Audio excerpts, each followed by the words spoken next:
metodolojiya dîrokiya rêberapo ev berhem nivîsan.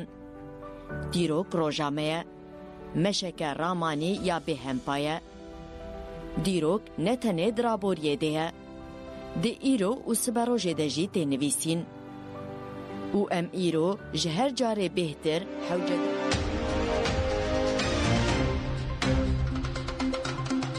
Era Radyoyu Dencîgela.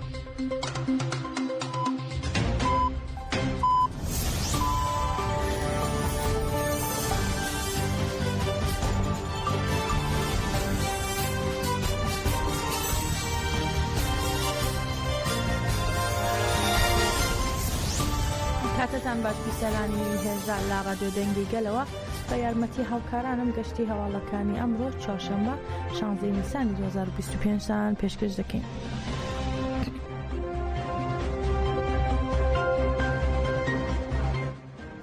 گەریلا تیوی لەسەر پێگە تایبەتەکانی خۆی دیمەنی دوو چالاکی نوێی گەریلاکانی ئازادی کوردستانی دەژی سوپای داگیرکەری تورک بڵاو کردەوە.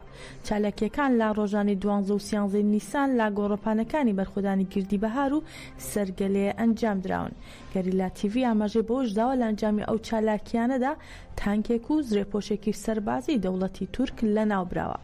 دوای پەیامی سەدەی ڕێبەری گەلی کورد لە 27 شوبات پەکەکە لایەکی ئادار پابەندبوونی خۆی بە بانگەوازیەکەی ڕێبەرەوە جەلان دووپات کردەوە و تاکلایەنە ئەگەربەستی ڕاگەیاند و ئاماژەی بەوەشدا گەرهێرشمان بکرێتە سەر ئامادەی وەڵامدانەوە و بەرگری لە خۆکردنین. بەڵام دەوڵەتی تورک وێڕای ئاگربەستی پەکەکە بەردەوام ڕۆژانە بردومانی هەرێمەکانی پاراستنی مێدیا دەکات و بەپێی ئامارەکانی هەپەگەشت تەنها لە مانگی ئاداردا دەوڵەتی تورک زیاتر لە 11,000 جار بردومانی هەرێمەکانی پاراستنی مێدیای کردووە.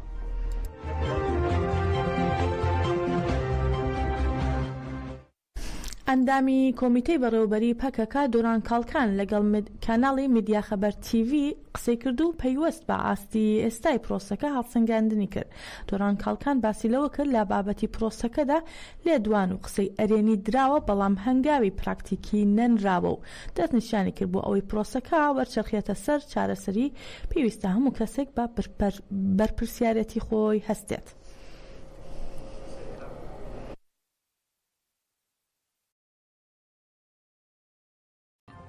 ریبرا پوجبو چارەسەری کار دکه و بەرپرسیاریین خو بجهتینه.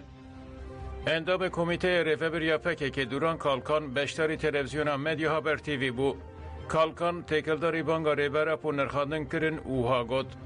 مهونی وقت در باس بو لیتو گوهرتنه که جتی لی ایمرالیه لزیندانان و هلوستا دستلاتاریا لترکیه و شرده چه نبویه. تجرید دوام دکه. ریبرا پو نبو خدی شرط و مرجن جیانا آزاد و کارین آزاد. هاتو بو گوتن که ویدنا و هفته یکی ده اف یک پیک بی. بقاسی که امزانن و مفهم کر پشتی بانگی ده پراتیکی ده برسه با خواه ندید. ریل برنیخاش و کریزکه جدی وکر. ریوبریا پارتیا مجی هلوست خواه بشنبری نشانده. گل جی به اراده یک خورد پشکری دا ریبرا پو. تکلداری سیستم ایمرالی و چارەسەریya پرسا کرد هر کس دکاره نیرینی خواه بینه زمان. دوی بزانین که ریبرا پو دخیانیه که جه هر کسی ویده تر یا جبو چارەسەریه دا. بانک دیروکیه و دوی مروف تمامی پرسکری که دنین سرمل ریبرا پو. اف پرسکری که جالی ریبرا پو و نهاتا فراندن. اف پرسکری که جالی سیستم ناونتوایی و کمارا ترکیه و هاتا فراندن. به اینکار کرن و خرکرنا کردان اف پرسکری که فراندن. به دجمنایی کردان سیاست و میجی که کردان تند هزبینه و دخوازه تنه بکه اف پرسکری که فراند. اساس پرسکری که اوه لوما چارەسەریya پرسکری که کرد جی یک آلی چینابه. کالکان اوها دوام کرد. ین که 200 سالن لهمبری کردان کومکوژی و خرکرنه دکن نکارنج برپرسیاری برون. ریبرا پو پکه که اف راستی راخست پیش جوان. ریبرا پو جبو چارەسەری کار دکه و برپرسیاری خوژی بجهتینه. اگر ده آشتی و چارەسەری ده جدی بن دوی دولت و دستلاتاریا ترکیه گاوین جدی باویشن. ناوەندی ڕاگەیاندن و چاپەمەنی هێزەکانی پاراستنی گەل هەپەگەل لە ڕاگەیاندراوێکی نووسراودا ڕایگەیاندووە جەنگاوەرانی هێژای ئاپۆیی منزور سەرحەد و ئەرداڵ ڕەشۆ و چیاگر دیجلە لە 22 تەموزی ساڵی 2024 لا بەرامبەر هێرشەکانی دوژمن بۆ سەر هەرێمی زاب تا دوا هەناسەی فیداکارانە بەرخۆدانیان کرد و شەهید بوون. لە ڕاگەیاندراوەکەدا هەپەگا دەڵێت هاوڕێیانمان تا دوا هەناسە لەسەر هێڵی فیداکاری بەرخۆدانیان کرد و لا نێو هەلومەرجی دژواردا گەریلایەتیان کرد. هەرچەندە دەوڵەتی تورک تەقەمەنی قەدەغەکرا و گازی کیمیایی بەکار دەهێنێت شکستی هێناوە و گەریلا هەم لە تیمە گەڕۆکەکانی سەرزەوی و هەم لە تیۆنێلەکانی شەڕدا پێرفۆرمانسێکی بێوێنەی نیشانداوە. هەپەگەڕای دەگەێنێت دووپاتی دەکەینەوە هەردەم تێکۆشانی هاوڕێیانمان منزور و ئەرداڵ و چیاگەر دەکەینە ڕێنیشاندەری خۆمان و بەڵێن دەدەین لە کوردستانی ئازاددا یادیان بەرز ڕابگرین. بەم هەستانەوە سەرخۆشی لە بنەماڵی هێژایان و گەلی کوردستانی وڵات پارێزمان دەکەین. زانیاری دەربارەی ناسنامەی گەریلا شەهیدەکان بەم شێوەیە خراوە تا ڕوو. ئیبراهیم چیدەم بە ناسناوی منزور سەرحەد لە 22 تەموزی 2024 لە زاب شەهید بووە و هەروە سەرحەد ئاکچین بە ناسناوی ئەرداڵ ڕەشۆ لە 22 تەموزی 2024 لە زاب شەهید بووە و ئیبراهیم مەحۆ بە ناسناوی چیاگەر دیجلە لە 22 تەموزی 2024 لە زاب شەهید بووە.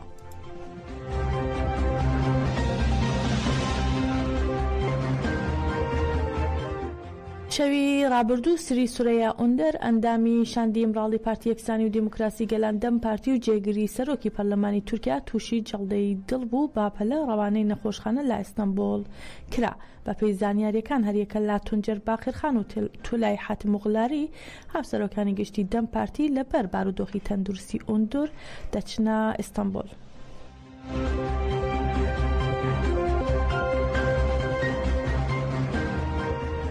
لە دوای تێپەڕینی چەندین ساڵ بەسەر ئاهەنگی نەورۆزی ساڵی 2016دا دەوڵەتی تورک سەر لە نوێ دۆزەکەی لا دادگا کردوتەوە و سزای زیندانیکردنی بەسەر 6 ئەندامی کۆمیتەی ئامادەکاری نەورۆزی ئامەددا سەپاند.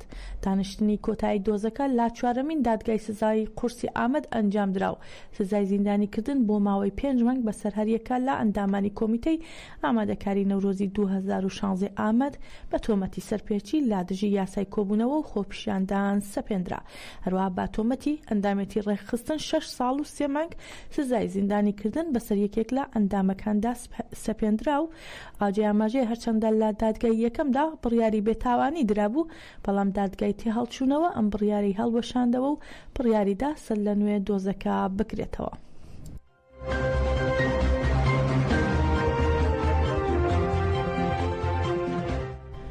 ژنان لە ڕۆژاوای کوردستان و سووریا بەردەوامن لە پێشەنگایەتیکردن لە خەبات و تێکۆشانەکانیان بۆ بەدەستهێنانی دادپەروەری و دەستەبەرکردنی مافەکانیان لە دەستوری نوێ لە حکوومەتی وڵاتەکەدا. لەو بارەیەوە پەروین یوسف هاوسەرۆکی گشتی پارتی یەکێتی دیموکراتیک پەیەدە دەڵێت ئەو جێگرەوەی ئێستا لا جیاتی بەشار ئەسەد دانراوە هەبوونی ژن لە ناوخۆیدا قبول ناکەن و بۆیە بانگەوازیمان بۆ یەکێتی ژنان کرد و پێویستە ژنانی سووریا خاوەنی ناسنامەی خۆیان بن و دەشڵێت ئێمە ژنان لەسەر پەیامەکانی ڕێبەرۆجەلان خۆمان باڕێکخستن کرد. هەتەشە بێگومان دەبن زەختێکی مەزن دەیت ئالێ هێزێ ناونەتەوی دە دیسا gelek kiryarên yê neyînî derketin li hemberî pêkhataya ya Elewî. Yani mirov karibêj heta niha hem de aliyê destûra got çêkir hem hikûmeta got ava kir ne xweda nêzîketiyekî demokratîk in. Ji bo wê jî em vehat bijin yani bi vî rengî eger berdewam bike wê bive dûbarebûyîna xartiya behsê û tu guhertinek cuda nînin. û me veya jî gelek cara veya anî ser ziman di platformên cûr ve cûr de ji bo jî em vehat bijin pêwîst yan ev siyaseta xwe ya heta niha meşînit ber çavar bê derbas bike bi taybet ji bo destûra ya demkiya got derxistin hikûmeta got hat avakirin bi rastî tu yani îrada gelê Sûrî neda nîşandan û heta binpêkir ew îrade eger vê siyasetê berdewam bike em bawerin çawa ku behs têk çû ew ê jî wisa yani têk biçin. Eger dixwazin ku di Sûrî de berdewam bikin pêwîst e ji sedî sed van siyasetê got meşînin biguherînin û di van biryarê got heta niha girtin pêwîst e di ber çavar bên derbas kirin. û em jî niha di amadekariyê konferansekê dikin ji bo destûra ya Sûrî ya pêşerojê وەکی گەلێن هەرێمێ وەکی گەلێن سووری ئەم ژی بە ئەلتەرناتیف ئەم دەرکەبن و ئەم سووری سیاست بکن یعنی نها ئەوێ هەوڵدانی مە وسایی لێ مرۆڤ کارە وسا بێژ حتا نها گاوێ گوهاتن ئاوێتن دالێ ذهنیەت و دوالێ پێکاتنێ دە پر فەرقەوان و بەحس نین. ناوەندی ڕاگەاندنی هێزەکانی سوورەی دیموکراتیک قەسەدە ڕایگەیاند کاتیمەکانی ئۆپەراسیۆنی تایبەتی سەر بە هێزەکانیان لە 12 ئاداردا ئۆپەراسیۆنێکیان ئەنجامداوە و لە ئەنجامدا گەنجەکەی زەدیان بە ناوی عوسمان خەیرۆ خۆی دەیت ڕزگار کردووە. عوسمان لە هێرشی گروپە چەتەکانی داعش لە 3 ئابی 2014 لە شنگال ڕەفێنرا بوو. قەسەدە ڕایگەیاند عوسمان خەڵکی گوندی وەردیەی هەرێمی شنگالە و لە ساڵی 2006 لەدایک بوو کاتێک منداڵ بووە چەتەکانی داعش لە 2014 خۆی و بنەماڵەکەیان ڕفاندووە. بە گوێرەی ڕاگەاندراوی قەسەدە عوسمان 3 ساڵ پەروەردەی شەریعەتی لە شاری بوکەماڵ بینی و ناوی ئۆسامە ئەلسەنجاری پێدراوە. پاشان براوەتە بیابانی سووریا و لەوێ 3 ساڵ بەشداری پەروەردەی سەربازی بوو 4 ساڵیش وەک چەکدار لە نێوچەتەکانی داعش ماوەتەوە. عوسمان ڕایگەیاند لە کۆتایی ساڵی 2024 لەگەڵ دەیان چەتەی داعش لە شوێنێکی بیابانی حومس ماوەتەوە و ڕۆژێک شوێنەکان لەلایەن هاوپەیمانی نێونەتەوەیەوە بە سەختی بوردمان کراوە و لە ئەنجامدا 20 چەتە کوژراون و ئەو ڕزگاری بووە.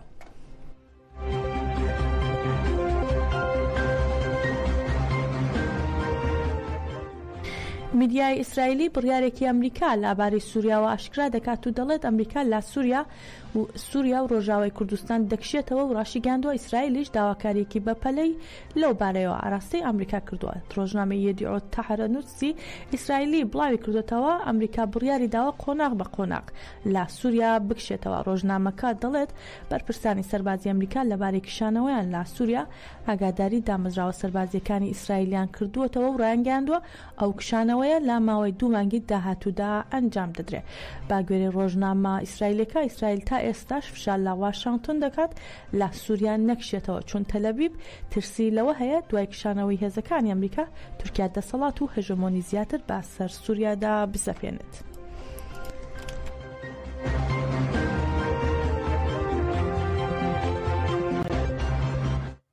بڕیارە ئەمڕۆ بە ئامادەبوونی دەیان بەرپرسی باڵای حکومی و حیزب لە ناوخۆ و دەرەوەی هەرێمی کوردستان نۆیەمین دیداری سلێمانی بەڕێوە بچێت. کەمێک پێشێستا محەممەد شیع سوودانی سەرۆکوەزیرانی عێراق بە مەبەستی بەشداریکردن لە نۆیەمین دیداری سلێمانی گەیشتە سلێمانی و لا فڕۆکەخانی سلێمانی لەلایەن بافڵ تاڵبانی و هەواڵ ئەبوو بەکر پارێزگای سلێمانی پێشوازی لێکرا.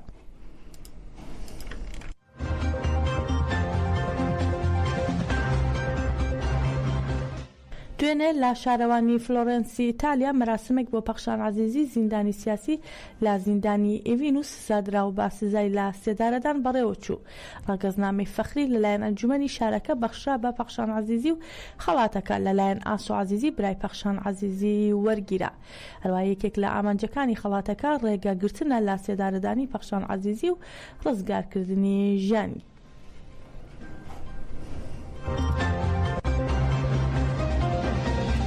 گەشتی هەواڵەکانی ئەم کاتژمێرەمان پێشکەشکردن هەر شاد بن.